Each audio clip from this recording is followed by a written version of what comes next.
Okay, so yesterday we talked about how readers deepen their understanding of what they read by clarifying their understanding. We talked about that whole idea that if a question pops into your head, it's kind of like an alarm. Ding, ding, ding. I need to stop and figure out what's going on. And yesterday we talked about when you clarify, you stop and think. You reread. You can read on. You can ask people to help you. We don't just keep going. There's a reason that little bell's going off in your head. That question is like an alarm. Stop. Okay? Well, today we're going to talk about how readers deepen their understanding of what they read by stretching our thinking. Stretching our thinking. Questions, stems that really help you stretch your thinking. I wonder, what if? I wonder, what if? I have lots of wonderings in Josh McGuire. I have some what ifs also. Okay? One question that I have is, that I'm wondering is, I wonder why Sam blames himself. Okay? I wonder why he blames himself for Ty's death. I think that's a big part of our story. And sometimes when we stretch our thinking, we're not going to get the answer in what we read. We have to infer. So we have to use our background. We have to use the evidence from the text. There's lots of things that we have to do to be able to get the answers. Authors don't always just write the answers. That's too easy. They want you really thinking about it. Okay? Some of the best books I've ever read, I still every once in a while think, I wonder, you just think about it for a long time after you read it. Okay? So I wonder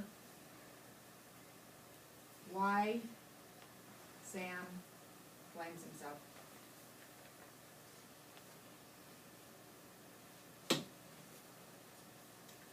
For Ty's death.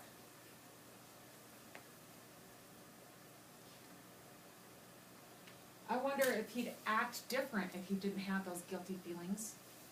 And I'm wondering if he's second guessing and thinking that if he would have taken him, what if, that's a what if he would have taken him on that hunting trip, then he wouldn't have been there to be in that accident.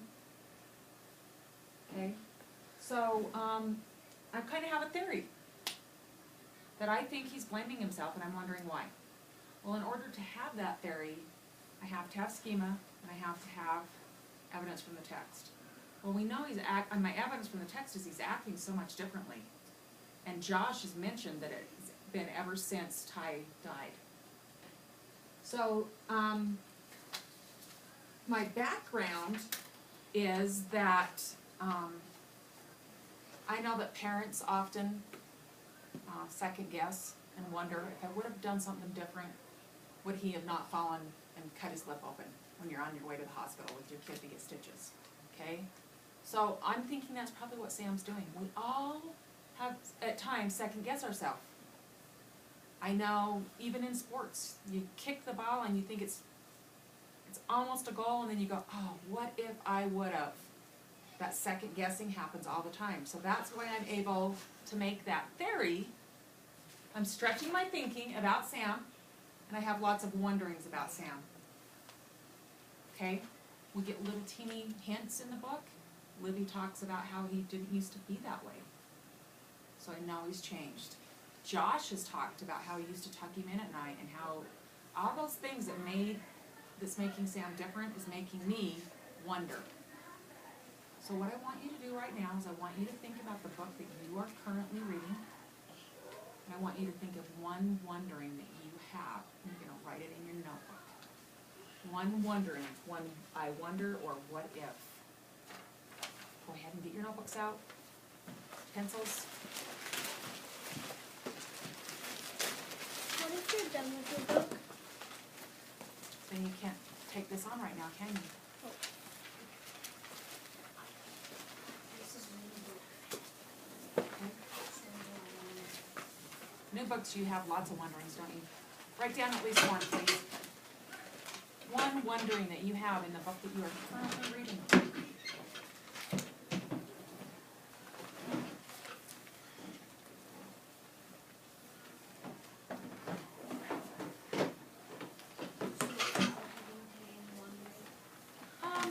stretching our thinking would probably be, these are stems. I would put both of these on my page too to help me remember that these ones really help you stretch your thinking, make you think further beyond what you've read. And this kind of your strategy for today, wondering.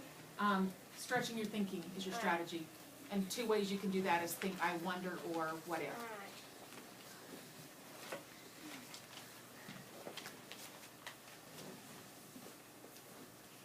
What if you finished your book last night? Then you're not in a place, do you still have wonderings about what happened in your book that didn't get answered? Write one of those down. I often finish a book and still have wonderings.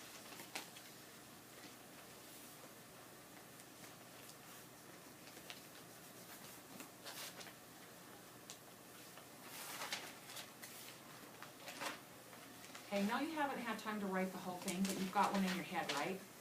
Turn to your partner and talk about the wondering that you have about your book right now. I wonder why the twists are they are ugly. I wonder if they are stinkiest, dirtiest, smelliest. I finished my book about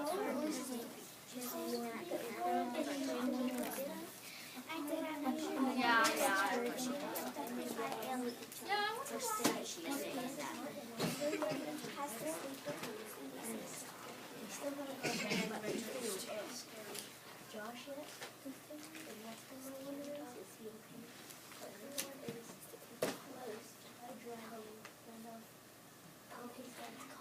Okay, so I heard lots of wondering. As soon as I said to turn, we have lots of wonderings when we read. And we do it all the time. What I'm asking you to do right now is record those and really think about it. So one thing, as soon as we turned around, Thatch is like, I still have wonderings. And he has wonderings about Josh McGuire, and I'm sure a lot of you do. So that's awesome. That means you're thinking about the book. Okay? So when we know that readers can deepen their understanding of what they read by stretching your thinking, two ways that you can do that is ask the questions, I wonder and what if. So today while you're reading, I want you to keep writing down your wonderings and your what ifs. If you find an answer, you could jot the answer down. Do we always find the answer? Heavens no. Sometimes we wonder for a long time about books. Okay? All right. So off you go.